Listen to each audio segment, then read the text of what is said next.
Like this video and subscribe to the channel if you haven't already. We're recapping all of Wednesday's action. Up next, Uncle Charlie, what is going on, man? Welcome into Fantasy Baseball today on Thursday, April 28th. Frank Stampfl joined by Chris Towers.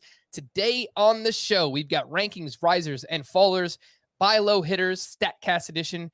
We'll have that Charlie Morton conversation, try and figure out what's going on there, and of course, recap all of Wednesday's action. But first, take it away, Susan. Oh my goodness gracious! All right, Chris, who do you have? Oh my goodness gracious from Wednesday. I blanked for a second because I've been having internet problems and I was trying to sort them out. But Zach Gallen is who I have. He went up against the Los Angeles Dodgers today and once again was quite good. No earned runs, 2 hits, 2 walks, 5 strikeouts in 6 innings. Not a ton of swinging strikes, only 9 on, 90 pitches. So not a great swinging strike rate, but it had been okay in the previous couple of starts. And I don't know, he looks pretty good. We're kind of in an interesting spot here early on in the season where some of the guys that we had big injury question marks have looked really awesome. And it raises the question, like, how should you value Pablo Lopez, who was amazing again tonight, and Carlos Rodon, who's arguably been the best pitcher in baseball so far, and a few other guys like that. And Zach Gallen's right there where he had that UCL damage last year. Scott said he was more likely to have Tommy John surgery than any player in baseball, and that still may be true. And so what do you do with that information? How do you value a guy who looks really good right now? His velocity is actually higher than it's ever been. He averaged 94.8 miles per hour with his fastball today. His career high for a season before this season was 93.4 last year. So he was up 1.4 miles per hour in this start from where he was a year ago. That's not nothing. That's quite a bit, actually. And so it's a question of, he looks really good right now. He looks healthy right now, but looks healthy right now is a lot different from will be healthy in May, June, July, August, September. And so it can be easy to get lulled into a false sense of security with a Carlos Rodon, a Pablo Lopez, a Zach Gallen when they're pitching well and say, the reasons that you might have faded them in the offseason, well, they're gone now, right? Look how good he's pitching. And it's like, well, no. Because the question, and this is what we talked about with Jacob deGrom, the question isn't just, is Zach Gallen healthy right now? It's, is Zach Gallen healthy right now? Can Zach Gallen pitch effectively right now? And the answer to those two is clearly yes. But then it's the question of, can he remain healthy? And that's a much bigger question mark, and one that, frankly, we still don't know the answer to. Yeah, and look, and Chris, we can't. Like, none of us can see into the future. Like, as much as we like to worry about injuries, nobody knows. Zach Gallen doesn't know. If Zach Gallen doesn't know, how can I know? So it's tough, but looks really good right now.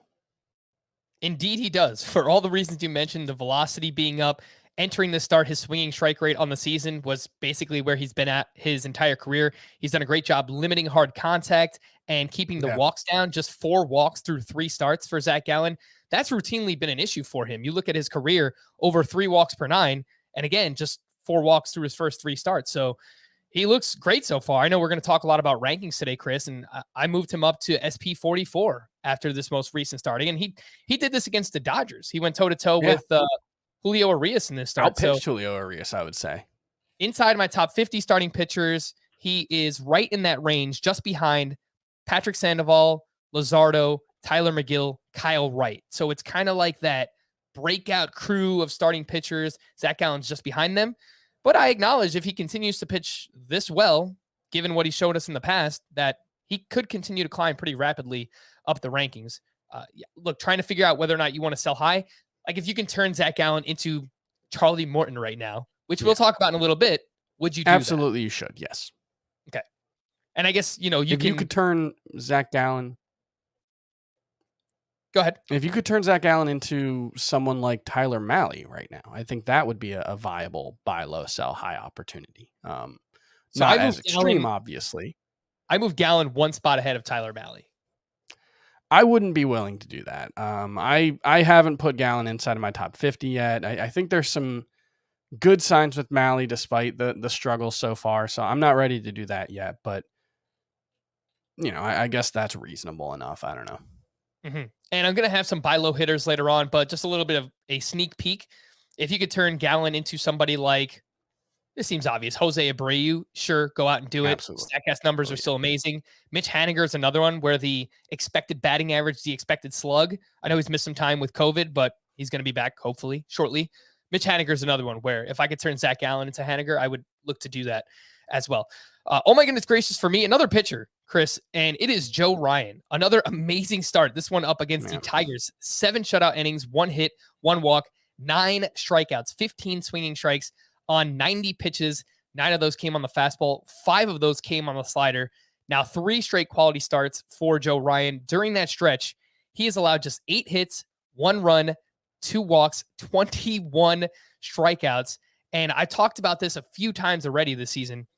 I love the increased slider usage for Joe Ryan because last year he was throwing the fastball a bunch, and it's a good fastball. It's a deceptive fastball. It might not look that way because he only throws like 91, 92 miles per hour, but he's got this whole vertical approach angle thing going on where he hides the fastball and it just kind of sneaks up on you. But now he also has this slider, which has been a tremendous pitch for him. Entering Tuesday, a 23% swinging strike rate on this slider. So now he has this great deceptive fastball, the slider that he can go to as well. And the fastball velocity is actually up this season for Joe Ryan. So, man, he's another one, Chris, that's kind of just rocketing up the rankings right now. I was aggressive. I moved him inside the top 50 last week. I now moved him inside the top 40. He's up to SP 36, just ahead of Carlos Carrasco, 1 spot behind Logan Gilbert. Is that too aggressive on Joe Ryan?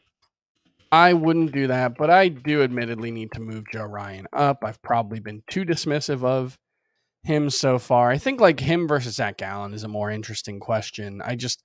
Maybe that's indicative of my continued lack of faith, and maybe my continued lack of faith is disturbing.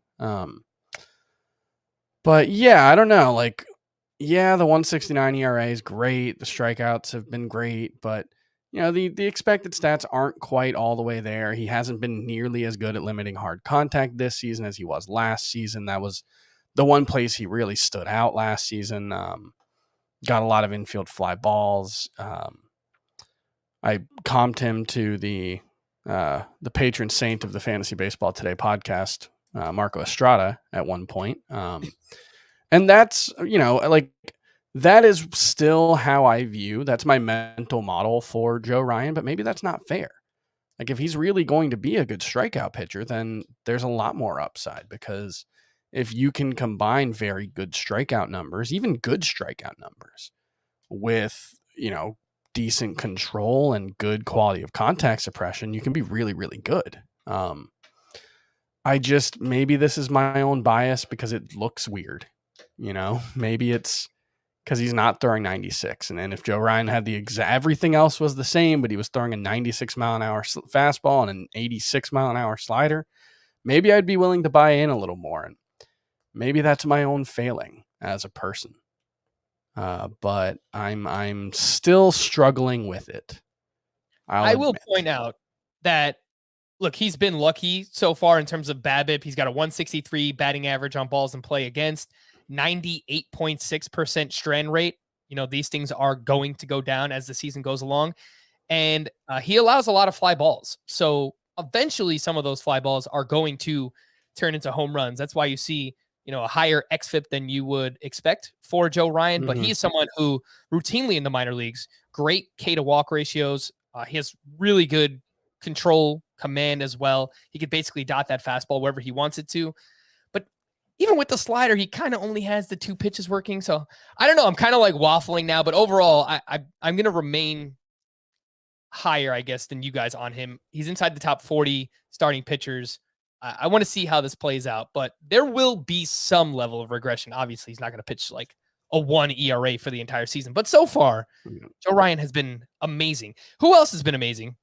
Taylor Ward, man. Taylor Ward doesn't look like he's going to get another at-bat in this game, but he finished a single short of the cycle, 3 hits, including a grand slam, obviously a double, and a triple. Now has 4 home runs on the season, and he is hitting ahead of Shohei Ohtani and Mike Trout.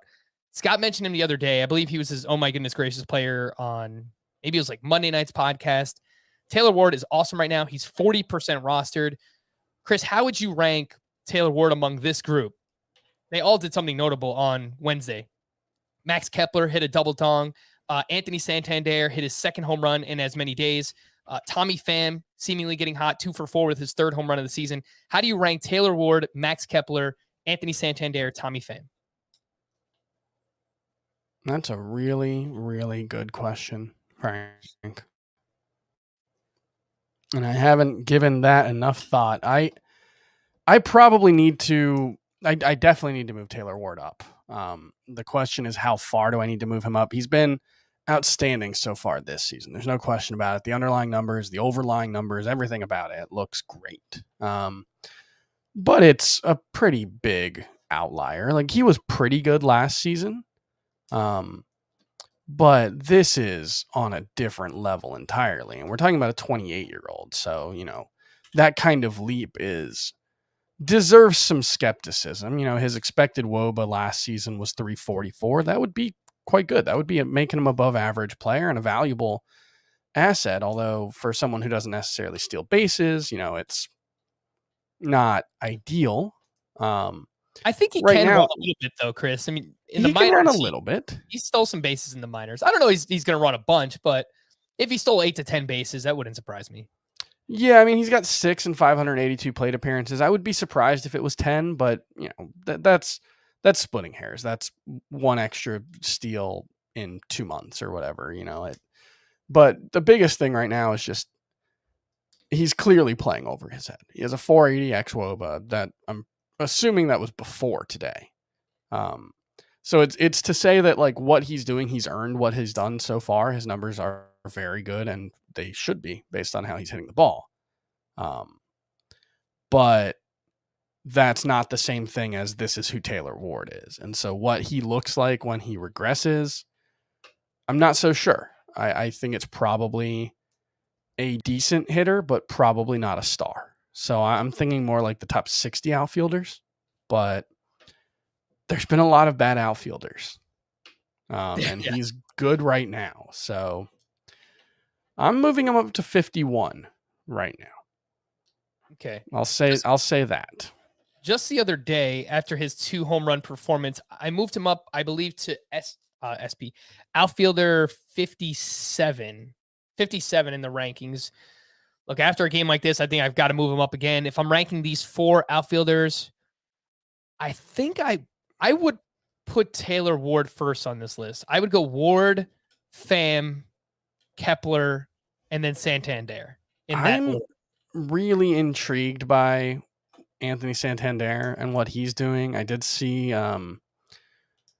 it was weirdly worded, but it seems like he's wearing glasses now and wasn't before. I admittedly can't say that I've watched enough Anthony Santander to say whether he was wearing rec specs before this season or not. I don't remember ever seeing him wearing. I don't think so.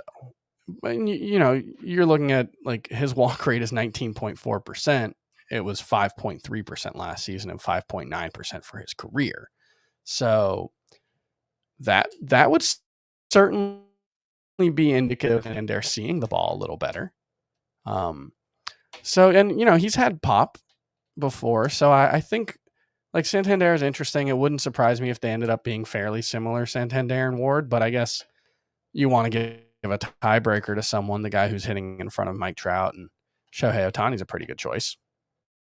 Yeah, and this isn't to talk down to Anthony Santander because I'm pretty interested as well. He's got 14 walks to 16 strikeouts on the season. He's always put the ball in the air a good amount. He's a switch hitter. He's going to play every day. He's had trouble staying healthy, Santander has, but when he's in the lineup, I think he's going to do pretty well for the Orioles. I just kind of like everyone else on this list a little bit more. Again, Taylor Ward for the lineup context, Tommy Pham for the home ballpark context. He still walks quite a bit. He hits the ball very hard. Max Kepler, to his credit, is also very interesting right now.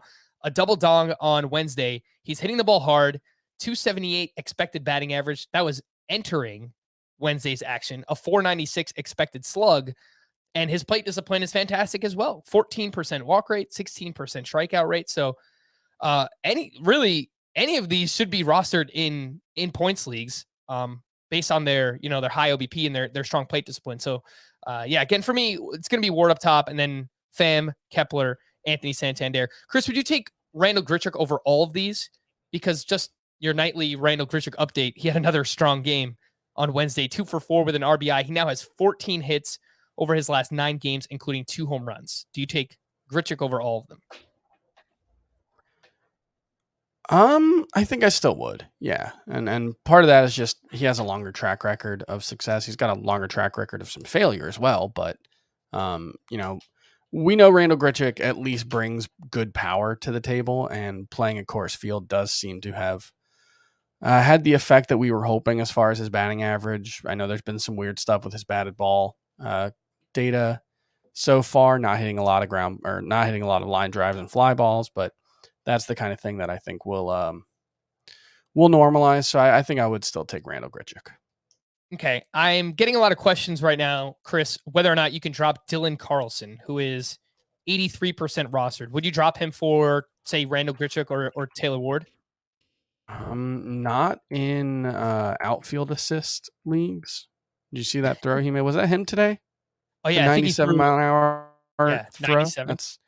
That's something. 97 miles per hour. That's pretty impressive. But I'm seeing that he left Wednesday's game with a toe injury too. So he just continues to not hit the ball well. There just hasn't been much power there over the course of 3 seasons. I mean 2 partial seasons, but parts of 3 seasons now. There's not a lot to be optimistic about in the profile beyond the fact that he's young and was a top prospect, which occasionally that works out. Often it works out. It's working out for Gavin Lux right now, who had a similar standard coming into the season. But yeah, I think Carlson's droppable for sure. All right, well, let's talk about another waiver ad, Chris. Eric Hosmer. I'm just going to keep bringing him up.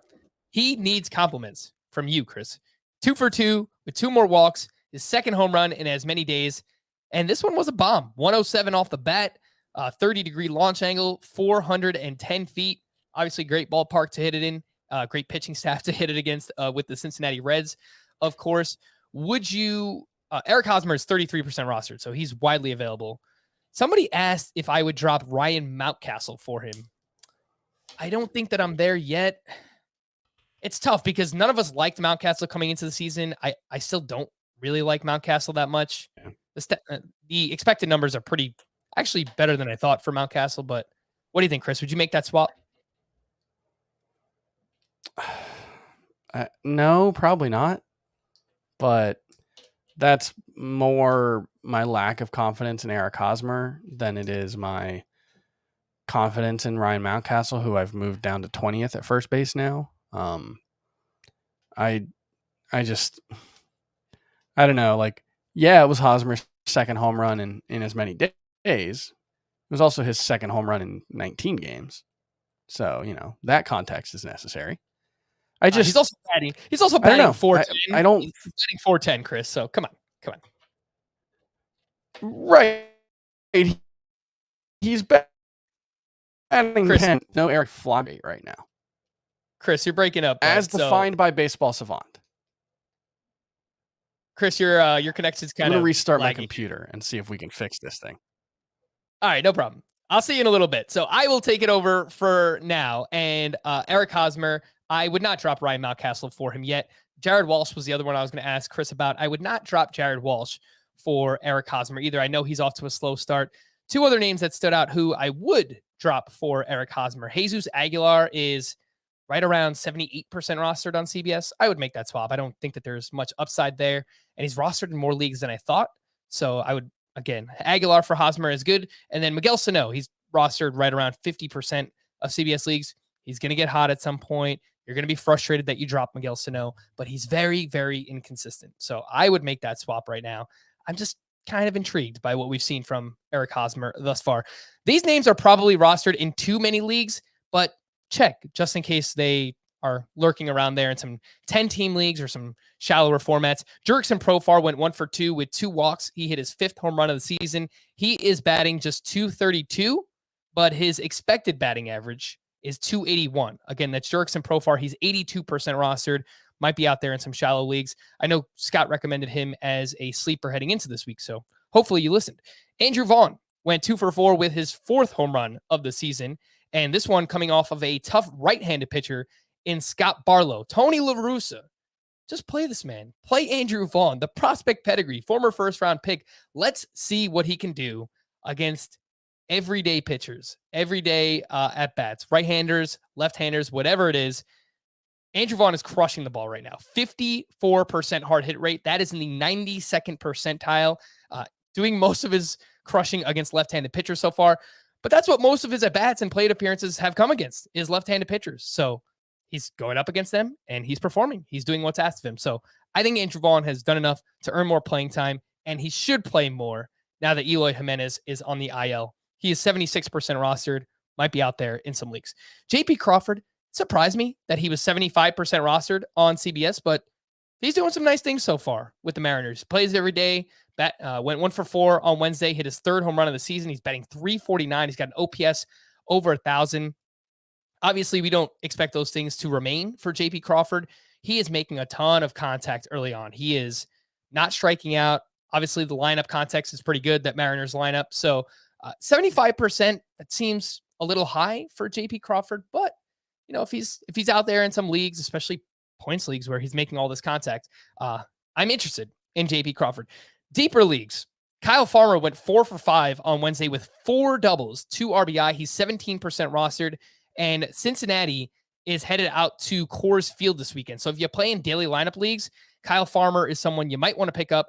Odubel Herrera went 1 for 4 with his 2nd home run in as many days. He's just 7% rostered. I mentioned him on yesterday's podcast. In deeper leagues, I think you could pick him up. 15-team roto, 5 outfielder leagues.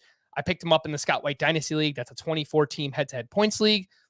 Those type of formats, I think you can look at Odubel Herrera. And then Chad Pinder. He had 2 more hits in his return from the COVID IL, hit his 3rd home run of the season, 11% rostered. Again, those are deeper leagues. Kyle Farmer, Odubel Herrera, and Chad Pinder. All right, Chris, how we doing? How we sounding? Who knows? Come on, cheer up, buddy. Nobody's more upset about this than I am. It's all right. You just missed me talking about Kyle Farmer, so you didn't really miss much. I caught the end of it. It was good. Yeah. Let's talk about Charlie Morton, because you're back just in time. I really did not want to talk about him without you, because we've got to have this conversation. Everybody is freaking out about Charlie Morton right now. He puts up another clunker, this time against the Chicago Cubs. Does not escape the 3rd inning, gives up 3 runs, 4 hits, 4 walks allowed, and just could not throw his fastball for strikes in this one. The control is a real issue right now for Charlie Morton. 3+ walks in 3 straight starts. That is something he did not do a single time last year, even with the struggles that he had last season. And so far this year, a 7.00 ERA, 1.78 whip. And Chris, something that stood out to me, opposing batters are not chasing his pitches as much this season. His O-swing percentage is down to 22% on the season, and that's before this start. I don't know if it might drop even more. It's 30% for his career. So this seems pretty rudimentary to me, but if you can't throw your fastball for strikes, you're just not going to get opposing batters to chase your breaking pitch later in the count. It's just not going to happen. And plus you're falling behind in the count too. So I don't know. It's kind of a weird situation right now with Charlie Morton. How worried are you, I guess? Would you look to buy low on Charlie Morton? What do we do? Yeah, I mean, it's especially problematic for someone like Charlie Morton, for whom the fastball and curveball are so key to everything that he does. I mean, those are his top 2 pitches. He was throwing them 83% of the time in his first 3 starts, 73% of the time last season. So no matter how you slice it, like, that's the bread and butter for him. That's kind of the whole thing. And if you include sinkers, he was actually 85% last season. So yeah, that's, if he doesn't have the fastball and curveball working, if he's not getting chases with the curveball and he can't throw strikes with the fastball, nothing's going to work for him because that's who he is as a pitcher. And maybe the leg isn't fully healed or the mechanics aren't right or he just doesn't feel right. Like that certainly seems like a reasonable explanation for what we've seen. I guess the thing I'm struggling with is like he is still throwing hard. He's still getting the physical things, the spin rate on the fastball and the curveball, the velocity, the extension, like things are mostly where they seem like they should be. And so if there's a mechanics issue or something like that, like that would make sense. I struggle to understand why it wouldn't be showing up in the velocity or the spin rate, like those, it seems like it should show up there as well. And so that's the thing that I'm struggling with, but obviously I can't say I'm not concerned because he is coming off a serious injury and maybe that's related, but I don't know. I wish I had an answer to that, whether that's why. Maybe that is what's happening. He hasn't, he gave a pretty frank interview after the game today, not the podcast host, the adverb, where, he just was talking about how like he seems like he has to pitch better than he has in the past to get the same results, is kind of the way he made it seem. Like when I think I'm going to get a swing and miss, I think I'm going to get a chase, guys just aren't chasing it. And so maybe he's tipping his pitches. Maybe it's something as simple as that. But physically he seems okay. And so that makes it harder for me to get away from him. I think I would buy low on Charlie Morton. Yeah, we listened to that post-game interview just before we did this podcast, and his body language, he seemed so dejected. It was weird to see Charlie Morton like that. And admittedly, I don't watch all of his post-game press conferences. Maybe this is something that's pretty normal for him. But he also said something along the lines of, that his stuff is not playing as well now as it once was. And I know that Saris on the Rates and Barrels podcast, he mentioned that the stuff plus metric for Charlie Morton has been down so far this season. And I don't think it was down some kind of tremendous amount, but it was down. Like it was something that was notable. So maybe there is something, just, something even beyond what we could see in spin rates and whiff rates and velocity that is down right now for Charlie Morton. But overall, I'm still with you, man. Like I think a lot of people are concerned, and I would be looking to take advantage. I would look to buy low. Scott posted this on Twitter earlier on Wednesday night. Reminder that Charlie Morton allowed 28 runs in his first 39 innings last season. He still had a 4.50 ERA on June 16th. So he was a slow starter last year. He's 1 year older. He's coming back from a leg injury. It sounds like we're making excuses, frankly, because we are, but I think they're also kind of legitimate excuses. So I would be looking to buy on Charlie Morton right now. His walk rate was a little bit elevated at the, through that first 6 starts last season, I think, or I guess what's the 28 runs in his first 39 innings? Okay, I see yeah. Yeah, his walk rate had 16 walks in 39 innings. That's a little higher than you would expect for Charlie Morton. I don't know. I have enough faith. Like if he was throwing 92, then it would be like, okay, yeah, something's wrong. But this, to a certain extent, sort of feels like Luis Castillo last year, where it just nearly everything looked right enough that I just kind of have to have faith that he'll figure it out. All right. So we are in agreement there. Someone tweeted me saying that they gave up Matt Brash and Ian Anderson for Charlie Morton. That's something that I would love to do right now. Yeah, I think that makes sense. Chris, would you sit Charlie Morton for now? He's lined up for 2 starts next week. Pretty tough matchups, the Mets and the Brewers. Not in a points league, but maybe in Roto. The mess he could make of your ratios could be problematic. All right. Let's go from one older clunker to another. No cookies for Carlos Carrasco at the Cardinals on Wednesday. 3 2/3 8 hits, 8 runs, 7 of those were earned. I saw the ERA was below 2 entering the start. It ballooned to over 4 after the start. So, I mean, I look at the start, Chris, 11 swinging strikes on 78 pitches. That's fine. Velocity looked fine. 27% CSW. It's a little lower than league average, but it's still fine. He only gave up 3 hard hit balls. His batting average on balls in play against was .471. I kind of feel like Carlos Carrasco just got a little bit unlucky in this start, and I'm not worried. Yeah, no, this, I think you chalk this one up to bleep happens and move on. I don't, there doesn't seem to be anything. Like, he got a decent amount of swinging strikes. His velocity was fine. Got swinging strikes on the slider, changeup, and fastball. Sometimes you just have bad starts. I don't think we need to overthink that one. I did see a tweet from Anthony DiComo, who covers the Mets for, I believe, MLB.com. And apparently Carrasco left a lot of pitches in the middle of the plate. Yeah. Going up against a lineup like the Cardinals, where they have a lot of disciplined hitters and guys that can make you pay if you make those mistakes. You know, Paul Goldschmidt and Nolan Arenado.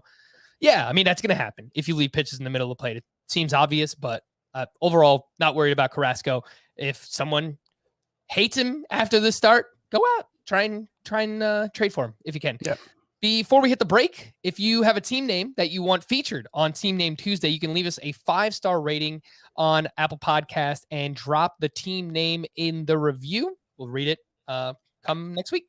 We appreciate all of the support, and anyone who's left a 5-star rating and review recently. We've got a few questions that were dropped there that we'll read later on. We appreciate it. We appreciate all of you. Let's take a break, and when we return, news and notes here on Fantasy Baseball Today. Let's jump into the news and notes, and there it is, unfortunately, Chris. Adalberto Mondesi will be placed on the IL Thursday due to knee discomfort. He had an MRI that revealed some structural damage. As of now, there is no timetable, but does not sound good for Mondesi, someone who depends on speed for a lot of his game. Nicky Lopez shifted back over to shortstop. Whit Merrifield played second base. And one of your longtime favorites, Chris, Edward Olivares was in the outfield. Honestly, he's a name just to watch in deeper leagues because he's been pretty good anytime. His minor league numbers are so good. That's what it was. I was going to say he's been good when given an opportunity, but that's not true. He's just been good in the minors. Like, I don't think you can, like, his AAA numbers are bonkers. He has a 956 OPS. I don't think there's any reason to expect him to do that, but 15 homers, 12 steals in 67 games, 127 games at AA, 18 homers, 35 steals with an 801 OPS. I think there's something there. And hopefully they won't jerk him around like they did last year, and they'll actually give him a little bit of extended run. And let's see what Edward Olivares can do. I'm waiting with bated breath. Well, they made that new rule this year, Chris, where you can only option a player back to the minors so many times. I saw some people actually naming that rule the Edward Olivares rule because... Yeah, I mean, I think there might have been like 9 different Tampa Bay Rays relievers you also could have named it after. But yeah. Jock Peterson. Let's give him a chance. Yeah, let's do that. Come on, Royals.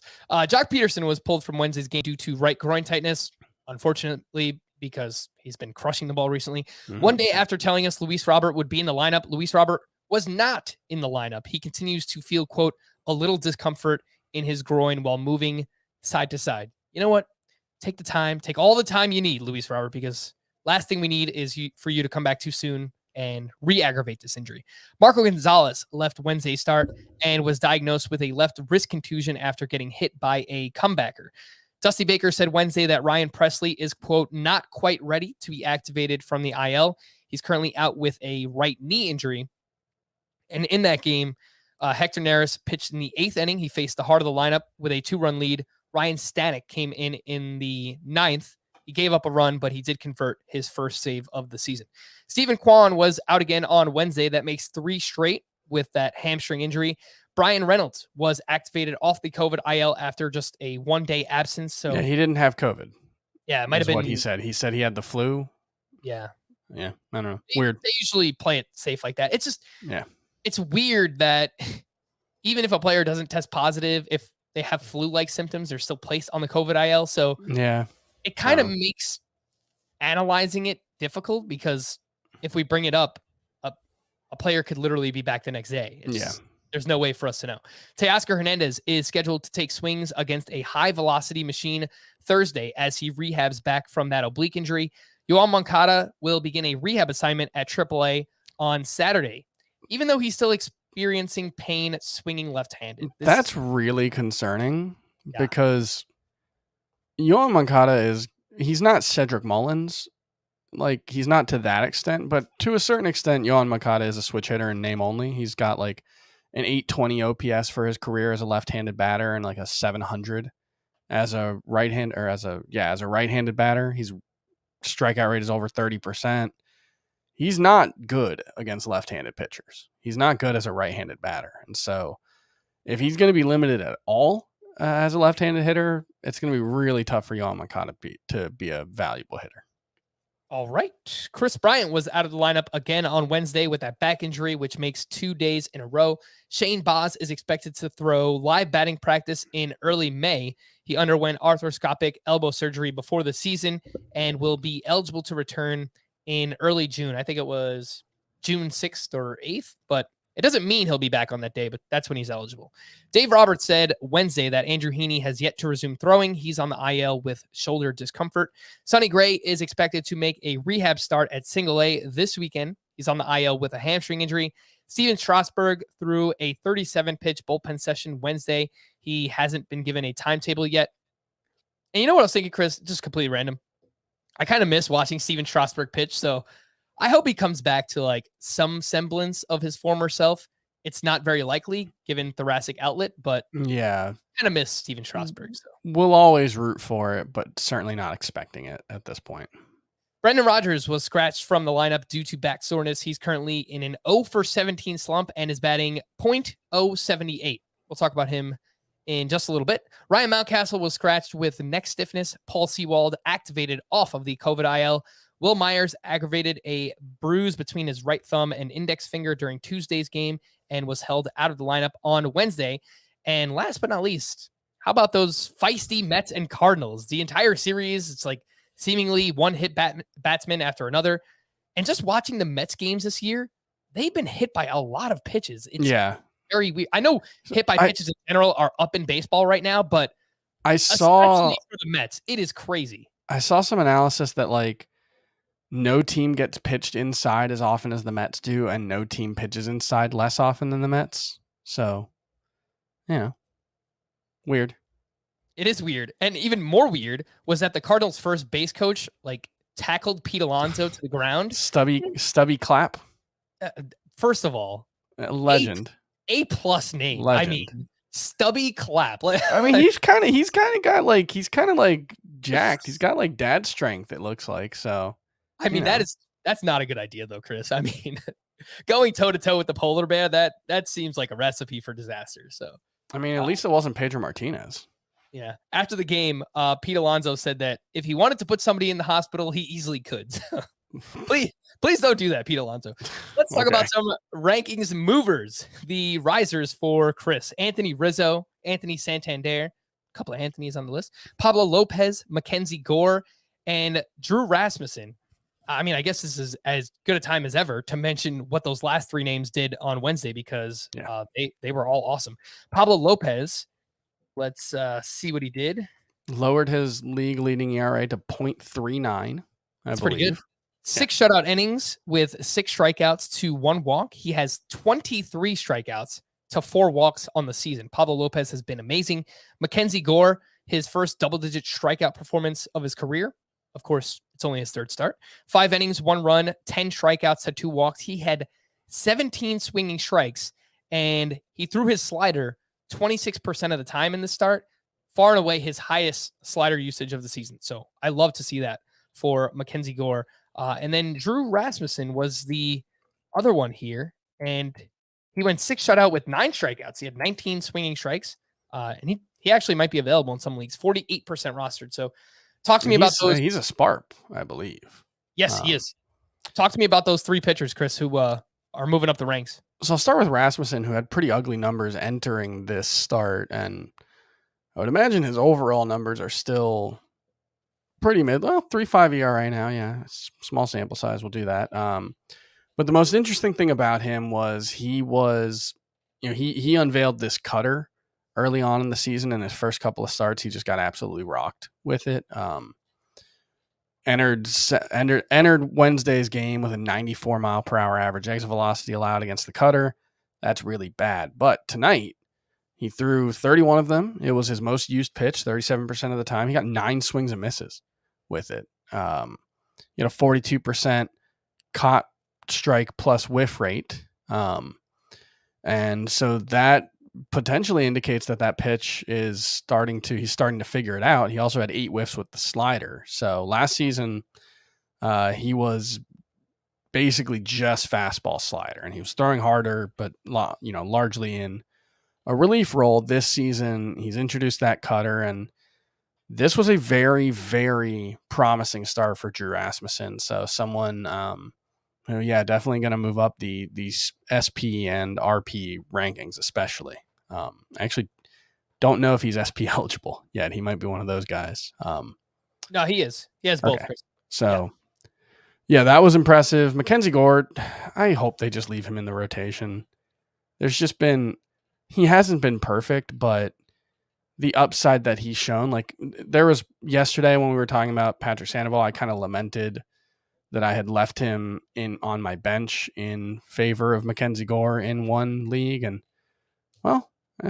it's going to look okay. I guess Sandoval technically pitched an extra inning of shutout ball, but Mackenzie Gore, 10 strikeouts, a bunch of whiffs with the fastball and slider, 11 of them on the fastball. He's averaging 95 miles per hour with that fastball. He's been everything we could have hoped he would be, really. So questions about what his role is going to be when Blake Snell's back, but I hope they just leave him in the rotation. He's been awesome. And Pablo Lopez, it's like I talked about earlier. It's really hard to rank him right now, because if you were just asking me who the best starting pitchers are for their next start or their next 3 starts or whatever the number you want to put on it, I have him ranked 28th right now. Looking at the guys ahead of him, I think you can make a case he's one of the 20 best pitchers in baseball right now. I like it. It's questionable with guys like Shane McClanahan and Clayton Kershaw and Alek Manoah who are ranked right ahead of him, but like Jose Barrios, yeah, I think Pablo Lopez is better than Jose Barrios right now. I think he's better than Charlie Morton right now. It's just the question of, one, will it stay that way? But more importantly, with Pablo Lopez, given that he's missed time with shoulder injuries 3 straight seasons, it's how confident can you be that he will be this guy or be on the mound in a month, 2 months, let alone in September? That's the hard thing. Yeah, it is tough to say. And I have him in the Scott White Dynasty League, which is my lone Dynasty League, and it's a points league. And it's tough because pitching is so hard to come by. It's a 2014 points league. I don't want to just sell Pablo Lopez for the sake of it, but especially in a Dynasty League with injury, a history of shoulder issues, in that format, I probably should be looking to see what I can get for Pablo Lopez right now. Chris, classic, buy low, sell high. Would you trade Pablo Lopez for Charlie Morton right now? I suppose I should say yes. I'm going to have a trade chart out tomorrow, and I assume Pablo Lopez is going to be quite a bit less valuable than Charlie Morton, but it feels wrong. Kind of feels dumb. I would do it. I think I would have to, but I wouldn't feel good about it. Yep. Pablo Lopez looks really good right now. And he's been a really good pitcher for, really 2 straight seasons, but even 2019, we've talked about it a few times, but there were 2 really bad starts. I think both against the Mets, where he gave up 12 runs combined. And if you took that out, he was a 3.5 ERA pitcher. He got destroyed by the Braves one start, I think, in the shortened 2020. They went on to score, I think it was 28 runs for the entire game. Yeah, no, but he's really good. That changeup is up there with the best pitches that anybody has, I think, right now. And so it's mostly just a question of how long he can do it. But if Pablo Lopez stays healthy, he's going to be really, really good. Yeah, look, as long as he's healthy, I think Pablo Lopez is probably going to pitch like a top 25, maybe even a top 20 starting pitcher. Honestly, maybe even higher than that. Like he really has been awesome whenever he's pitched. But if you are someone who worries about this, lingering shoulder injury the past couple of years, then you might want to look to cash in on Pablo Lopez right now. A few risers for me: Eugenio Suarez. That's a good one. He is inside the top 20 at both third base and shortstop. I think it's something like 16th or 17th. I love what he's doing so far. The strikeout rate is down. He's walking a lot. He's spraying the ball to all fields. He really looks rejuvenated. Maybe it's playing for a contender. Sorry, Reds. I mean, I guess they were still kind of good last year, but Suarez has looked great so far. He's a riser. Maybe he's just healthy. Yeah, that could be true. He had shoulder surgery last year, right? That happened in 2020. Was that before the 2020 season? Yeah, but I mean, there still could have been lingering effects. Yeah.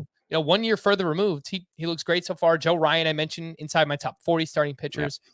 Kyle Wright, another one that's moved way up. He's inside of my top 45 starting pitchers now. So I mentioned he's in that group with Gallen, Luzardo, Patrick Sandoval. It's a really good group. So Wright's up to 41 for me, and I could see him fairly easily moving into the top 36 even before his next start. Like I might just do that tomorrow. Some fallers for Chris in the rankings: Brendan Rodgers, Randy Arozarena, Jared Walsh, Marcus Stroman, and Mitch Keller. Chris, is Brendan Rodgers droppable? Yeah. Yeah, I think he's 61% roster. You would do it even in a league where you have a middle infield spot, like one of those deeper roto leagues? It's a little bit harder in that kind of format.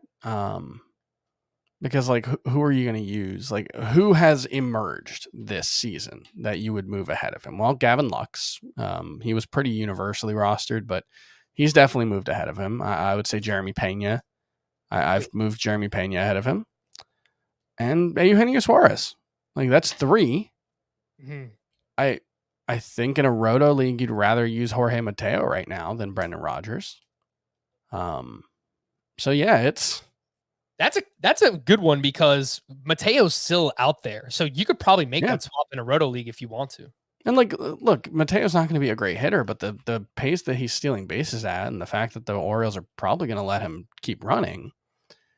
Yeah, I think Brendan Rodgers is going to be okay, but he hasn't given us much reason to think that he will be. And he's one of those players who the faith in him being okay is not based on underlying numbers right now, because his underlying numbers are not good.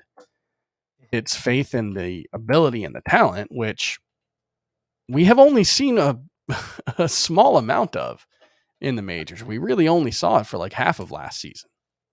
Yeah, that's right.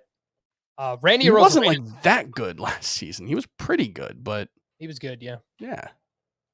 Randy Arozarena, another one on this list for you, Chris. And I know you and Scott were very skeptical of him coming into the year, and his expected numbers on StatCast are just brutal right now. Randy Arozarena, XBA is 203. His expected slug is 248. That's bad. That's very bad. I mean, I'm not dropping Randy Arozarena, but like if you want to sit him right now, it's tough, especially in a roto league, because 5 outfielders, you sit him 1 week. Next thing you know, he steals like 3 bases in a week and he misses out on all that. And that's frustrating. But I can't really blame someone with all these outfielders that are emerging, Chris, Taylor Ward, and Randall Grichuk, where if you wanted to bench him, obviously I'm not dropping him though. Yeah, no, you're not dropping him. But I think, look, the early season is often an exercise in avoiding confirmation bias. Because like it's easy to say, well, I didn't like Randy Arozarena and now he's not doing well, so I was right. And you kind of overlook it when it's someone that you like Christian Yelich is a good example for me, where I'm just like, yeah, he's fine. There's enough good signs, and like you kind of have to be honest with yourself when you're having those conversations. But Arozarena's underlying numbers were really bad last season, and they're really bad so far this season, and now the production's bad. So it just, I don't know. I think he's still more of a talent than skills kind of guy. I think the skills are still underdeveloped. All right. Some fallers for me. Dylan Carlson, which we mentioned. I'd be okay dropping him for not all of the names that we mentioned earlier. I would drop him for Taylor Ward. I would drop him for Randall Grichuk. I would drop him for Tommy Pham. I don't know if I would do it for Max Kepler or I think it's a good range, though. Yeah, I think that's the right range for all those guys. Trent Grisham is another one where, again, I would drop him for those top two names, Taylor Ward. Akil Baddoo, it's tough. Like, I really like the guy coming into the season. In 5 outfielder leagues, in roto leagues, I would hold. In points leagues, I think Akil Baddoo is someone you can cut. And then Hunter Green is someone I lowered in the rankings just based on the velocity being way down his previous start and the fact that, like, they're skipping him now and they're kind of doing some weird things. I think overall he should be fine, but there are some warning signs. So I dropped them a little bit on the rankings. The thing with Green is his fastball has always been more hittable than you would think. And so that's concerning. That you can overcome that when you throw 102 miles an hour. It's more concerning when you're maxing out at 97, you know? Mm-hmm. A few buy low hitters I wanted to mention, Chris, according to StatCast. So if you have some pitchers that are overperforming right now, and look, there are a lot of pitchers that have been awesome thus far because offense is way down. But I mentioned yesterday, you want to buy hitters who are hitting the ball hard. Their expected numbers look really good. That hopefully, as the temperature goes up around the country, around baseball, humidity goes up, that we start to see more offensive results. The super high end, these names seem obvious, and we've mentioned them multiple times. Yordan Alvarez and Kyle Tucker. Sure, go out and buy them.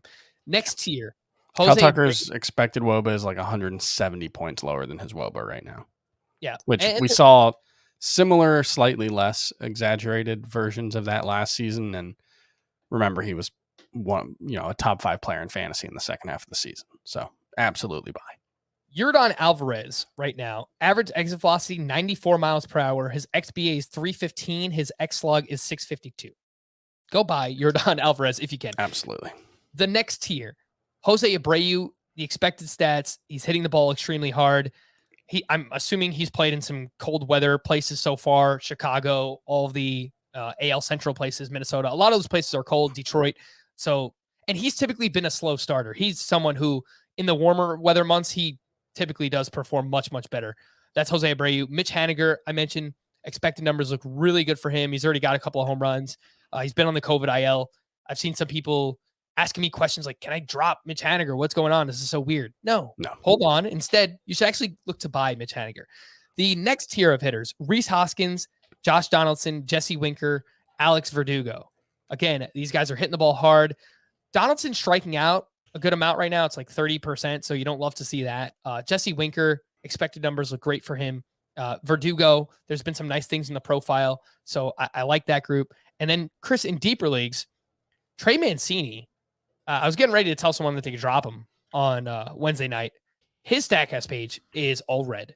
I think better days are coming. So again, in deeper leagues, you can look for Mancini, Gavin Lux.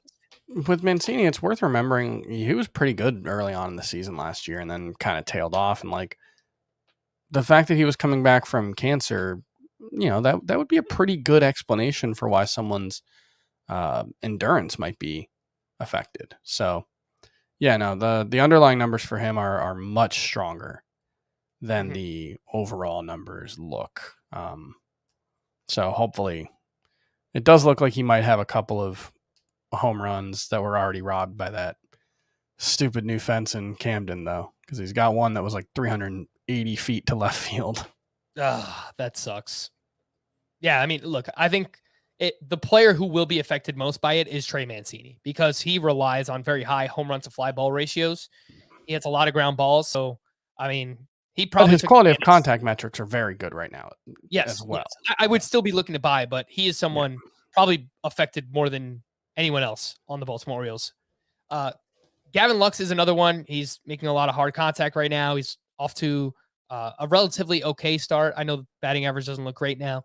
Christian Walker, just like in really deep leagues, he is crushing the ball. And he has a season under his belt where he was fantasy viable. So they have him and they have Seth Beer, but Christian Walker's been playing and he's hitting the ball hard. His max EV, 89th percentile. So that's a name for deeper leagues. I have a few trade questions, Chris, and these come from our Apple Podcast reviews from Phil Just Lover. 12-team NL only categories league. I've been offered Brian Reynolds and Tyler Mahle for Pablo Lopez. Is this the most obvious buy low, sell high, or am I missing something? No, it's not the most obvious buy low, sell high, but I think you would have to do it just because, I mean, one, just being an NL only league, getting 2 must start NL only guys like that's hard to overlook, especially when you're giving up a very good player in Pablo Lopez, but someone with real injury concerns, like we talked about earlier, where his next start could be his last, and it wouldn't be terribly surprising. And I don't know, Reynolds, his underlying numbers don't look good right now, but he was good enough last season that I think you give him the benefit of the doubt. Malley, his underlying numbers are better than I think he's probably certainly gotten credit for in his results with the 6.88 ERA, but very good quality of contact metrics, reminiscent of 2020. So I think that's a good sign for him. All right. This next one's from Dan. Grade the trade. 10-team traditional categories league with 5 outfielders, a corner, and a middle infielder. I traded Brandon Woodruff for Kyle Tucker straight up. I needed a replacement for Eloy, and I already have Carlos Rodon and Sandy Alcantara to anchor my staff. A+. A+. Wow. I mean, offense seems scarcer than pitching, and we all had Brandon Woodruff ranked below Kyle Tucker to begin with. It seems pretty obvious to me. Yeah, I mean, it seems like a fair trade, which usually for me is a C, but I would rather have Kyle Tucker in a categories league. I'll give it a B. This one's from Hammer and Hank. Grade the trade. 10-team head-to-head categories league. I traded Shane Bieber for Walker Buehler straight up. So yeah, maybe this is the one that wrecks the curve for the Kyle Tucker trade, because that's actually an A+. Shane Bieber for Walker Buehler. There are some reasons to be concerned about Walker Buehler. His strikeout rate is way down early on, but much more reasons to be concerned about Shane Bieber. And Walker Buehler just threw the first complete game of the season. So it looked pretty awesome. This was from Crafty Gomez. Grade the trade. Head-to-head 6x6 with K to walk ratio. I traded Shane Bieber for Garrett Cole straight up. Yeah, this one might be wrecking the curve even more because Garrett Cole's better than Shane Bieber. So yeah, A+. A++. A++++. All right, we got one more, an email from David. 10-team, 12-keeper points league with 4 outfielders. No keeper penalties. Keep at current year's ADP. Trade away Patrick Sandoval, Framber Valdez, Joe Adell, and Alex Kirilloff. Receive Luis Robert and Michael Kopech. I think you'd have to do it. Yeah. I mean, it's a consolidation trade too in a 10-team league, Yeah. Chris. So that's the thing. You are getting the best player in the deal by far. And in a 10-team league, like as much as I like Patrick Sandoval, he's not necessarily a must start.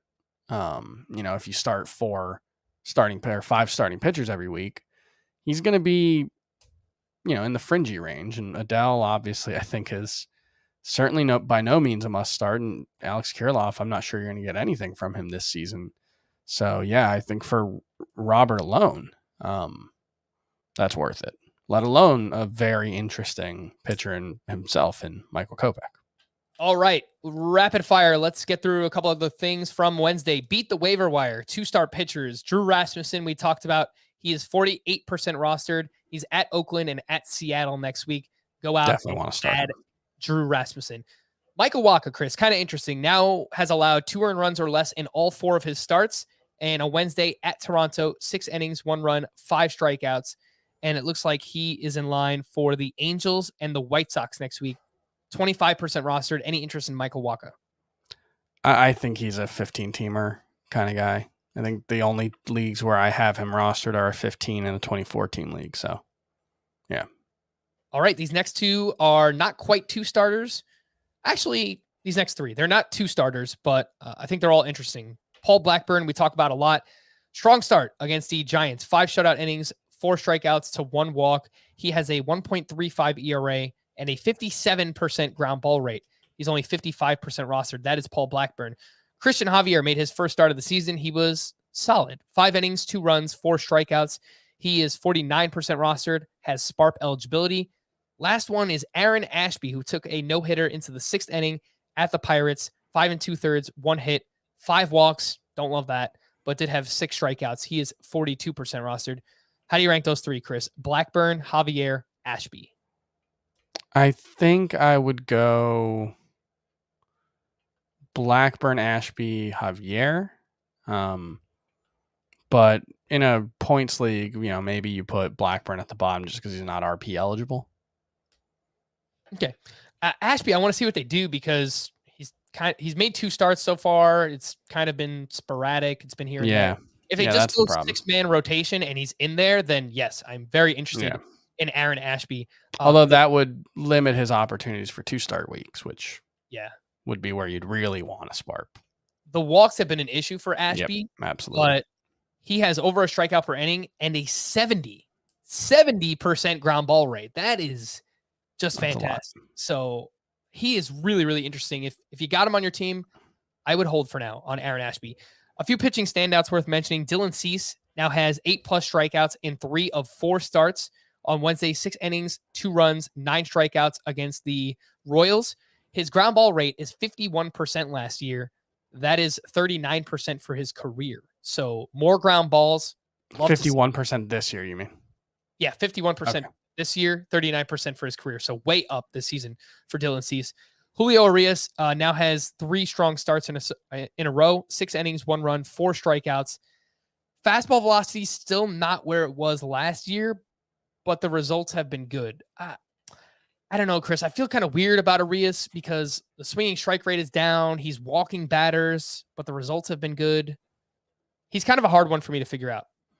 He's sort of like what we talked about with Sandy Alcantara last night, where even if like the strikeout rate isn't what it was last season or what you want it to be, he's so good with the quality of contact suppression that you can live with it. Like he's not going to be maybe like if Julio Urias has a 21% strikeout rate, which I would expect will be higher, but his career is kind of a mixed bag in that regard.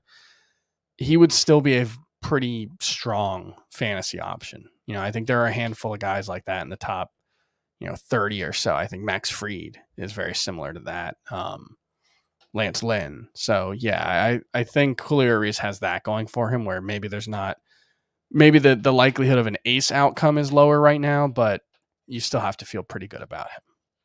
Oh, I just pulled up the Guardians and Angels game and I saw that Jose Ramirez added a 2nd home run late in that game. So a double dong for him, his 5th and 6th home runs.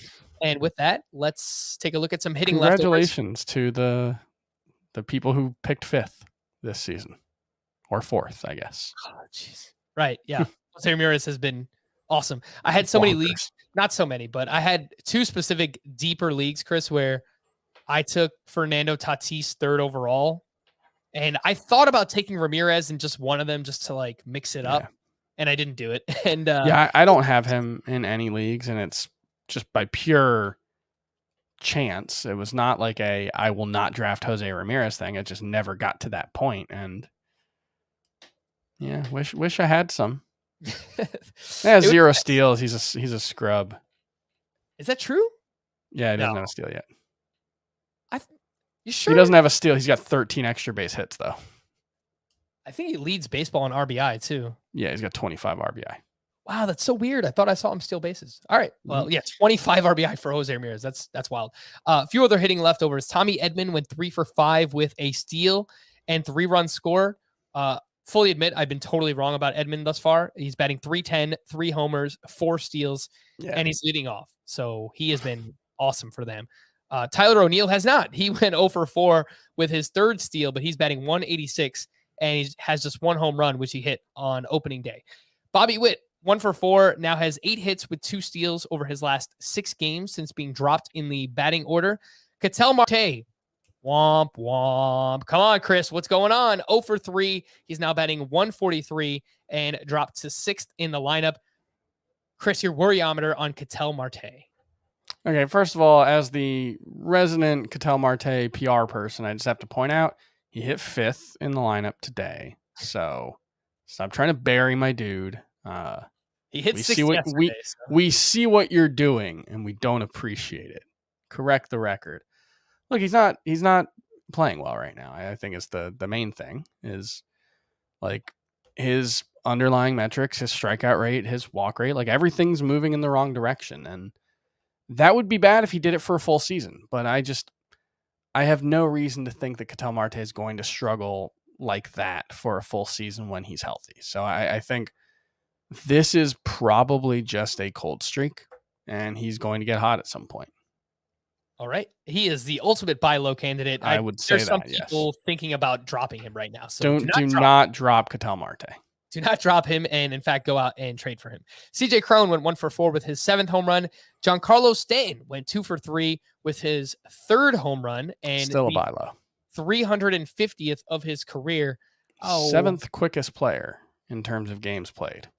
I was looking to see. I used to have a Giancarlo Stanton drop, and I don't have it anymore. Giancarlo Lo Plomo. I've got it, Chris. Giancarlo non si può stopparlo. All right. We love to see it. What else do we have here? Xander Bogaerts, 4 for 4 with an RBI, 2 runs scored. Now has 3+ hits in 6 of his last 11 games. Yeah, I feel like that's why you don't worry about Ketel Marte, right? Like that kind of player can just do that. Yes, it can flip very, very easily this time of year. The call to the bullpen with Liam Hendricks unavailable for the White Sox due to a back injury. Kendall Graveman pitched 2 innings for his first save of the season.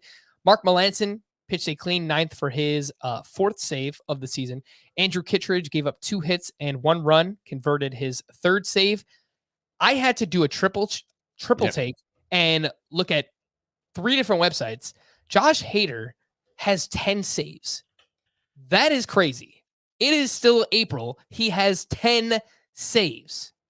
That's crazy. Anthony Bender recorded the final 4 outs for his 4th save of the season. He is just 31% rostered. Aroldis Chapman was given the day off. He threw 24 pitches on Tuesday. Clay Holmes came in and picked up the save for the Yankees. David Robertson recorded second, which is his second weird. save. Clay Holmes. Yeah. He's of the 3 relievers leading up to Chapman, him, Clay Holmes, Chad Green, and Jonathan Loaizaga. Clay Holmes has been the best of those 3. Yeah, he's got 2 saves this season. Yeah, 2 saves. All right. Nice little point out for you. Cubs, David Robertson recorded 4 outs across the 8th and 9th innings with the game tied. Rowan Wick picked up the save in extras. And I mentioned already what happened with the Astros. To stream or not to stream, let's start with Thursday.